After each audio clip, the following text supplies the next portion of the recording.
નમસ્કાર પ્રિય દર્શક મિત્રો, આપ જોઈ રહ્યા છો યુટ્યુબ પર દેવમ ચેનલ.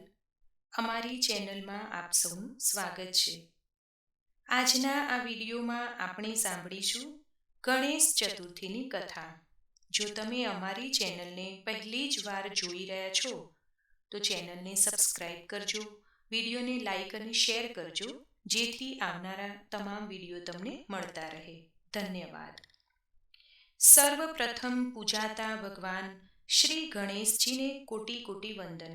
મિત્રો, આજે જે ભાદરવા માસના શુક્લ પક્ષની એટલે કે સુદ પક્ષની ચતુર્થી છે, તે આખા વર્ષમાં આવતી ચતુર્થી તિથિમાં મોટામાં મોટી તિથિ છે. મોટામાં મોટી ચોથ છે. મહિનામાં 2 વખત ચતુર્થી તિથિ આવે છે, સુદ પક્ષની અને વદ પક્ષની. તે બંને ચોથની તિથિના સ્વામી ભગવાન શ્રી ગણેશ છે. ભાદરવા પક્ષની આ સુદ પક્ષની ચતુર્થીના દિવસે ભગવાન શ્રી ગણેશનો નવો જન્મ થયો હતો. કથા અનુસાર ભગવાન શિવે ક્રોધિત થઈને ગણેશજીના મસ્તકનું છેદન કર્યું હતું અને એ મસ્તક ચંદ્રલોકમાં ગયું હતું. જ્યારે દેવી પાર્વતીને આ વાતની જાણ થાય છે કે પોતાના પુત્ર ઉપર સંકટ આવી પડ્યું છે, ત્યારે તેઓ કરુણ રુદન કરે છે અને ભગવાન શિવ સહિત સર્વે દેવી દેવતાઓ ઉપર ક્રોધિત થાય છે.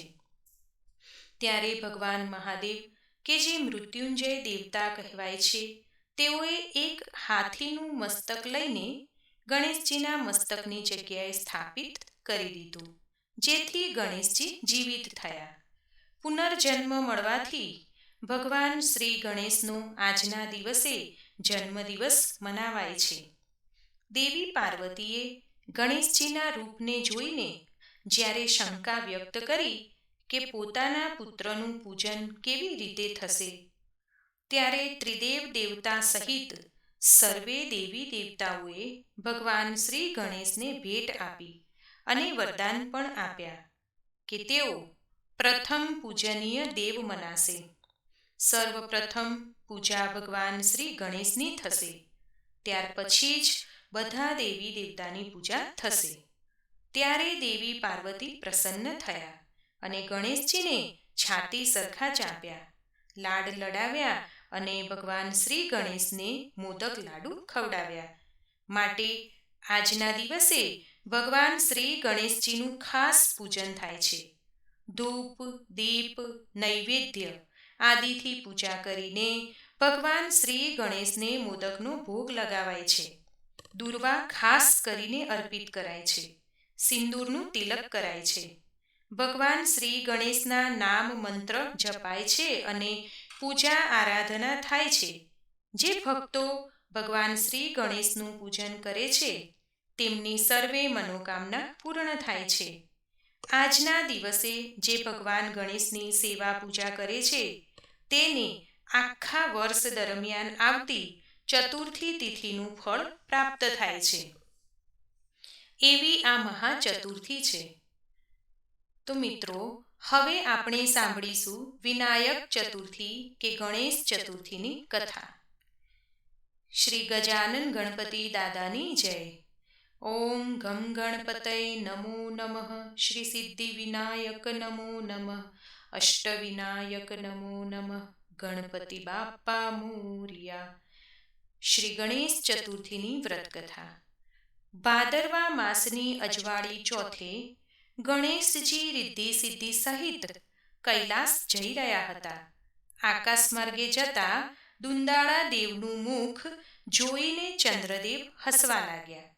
તેમની મોટી ફાંદ, લાંબી સૂંઢ, ગોળ મટોળ દેહ જોઈને ચંદ્રદેવને ઠેકડી કરવાનું મન થયું. ચંદ્રદેવ ગણપતિજીને કહેવા લાગ્યા, કેમ ગણેશજી, આજે બ્રહ્મદેવે તમને ભૂખ્યા કાઢ્યા કે શું? જુઓ ને, તમારું પેટ તો દેખાતું જ નથી.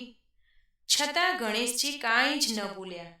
એ તો ધીમે પગલે ચાલતા રહ્યા, કારણ કે મોટું શરીર એટલે ધીમે ધીમે ચાલે, વાહન પણ ઉંદર એટલે ધીરે ધીરે ચાલે. અને રિદ્ધિ સિદ્ધિ કે જે બ્રહ્માજીના પુત્રીઓ છે. માટે બ્રહ્માજીનું નામ લઈને ચંદ્રદેવે ઠેકડી ઉડાવી. તો પણ ભગવાન શ્રી ગણેશ વિવેક રાખીને ચંદ્રદેવને કાંઈ જ ઉત્તર દેતા નથી. તો પણ ચંદ્રદેવ ફરીથી બોલ્યા, શું રૂપ ગળ્યું છે, આમ કહીને ખડખડાટ હસ્યા. અત્યાર સુધી ચૂપ રહેલા ભગવાન શ્રી ગણેશ ચંદ્રદેવનું અભિમાન સહન કરી શક્યા નહીં. તેઓને તો ચંદ્રદેવ ઉપર ખૂબ જ ગુસ્સો આવ્યો અને શ્રાપ આપતા બોલ્યા, હે ચંદ્રદેવ, તમને તમારા રૂપનું ખૂબ જ અભિમાન છે. તમે આજે મારી ઠેકડી કરી મને ઉશ્કેર્યો છે. માટે તમને મારો શ્રાપ છે કે આજના દિવસે એટલે કે ભાદરવા સુદ ચોથના દિવસે કોઈ તમારી સામે જોશે નહીં. અને જો કોઈ ભૂલે ચૂકે પણ જોઈ લેશે તો તેના ઉપર અણધારી આફત આવશે. આટલું બોલીને ભગવાન શ્રી ગણેશ તો પોતાની મંદ મંદ ગતિએ ચાલતા થયા. ચંદ્રદેવને તો ગણપતિજીની ઠેકડી બહુ જ ભારે પડી. ગણેશજીનો શ્રાપ સાંભળતા જ ચંદ્રદેવ ધ્રુજી ઉઠ્યા.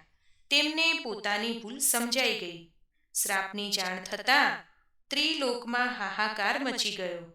બધા એક જ વાતની ચર્ચા કરવા લાગ્યા કે જે ચંદ્રની સામે જોશે તેના પર અણધાર્યા સંકટો આવશે. માટે ચંદ્રદેવને જોવા નહીં. બિચારા ચંદ્રદેવ પોતાની પીડા કોને કહે? તે તો શરમના માર્યા જળમાં રહેલા કમળમાં છુપાઈ ગયા. આથી ચારે બાજુ અંધકાર છવાઈ ગયો અને અંધકાર છવાવાથી આખી સૃષ્ટિમાં હાહાકાર મચી ગયો.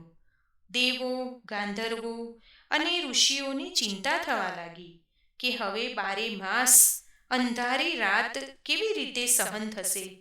બધા દેવતાઓ બ્રહ્માજી પાસે ગયા અને ગણેશજીના શ્રાપની વાત કરી. ત્યારે બ્રહ્માજીએ કહ્યું, વિઘ્નહર્તા ગણપતિનો શ્રાપ કદી મિથ્યા થતો નથી. આ શ્રાપના નિવારણ માટે હું ભગવાન શિવ કે ભગવાન નારાયણ સમર્થ નથી. છતાં શ્રાપનું નિવારણ કરવા માટે ચંદ્રદેવે ગણેશજીનું વ્રત કરીને તેમને રીઝવવા પડશે.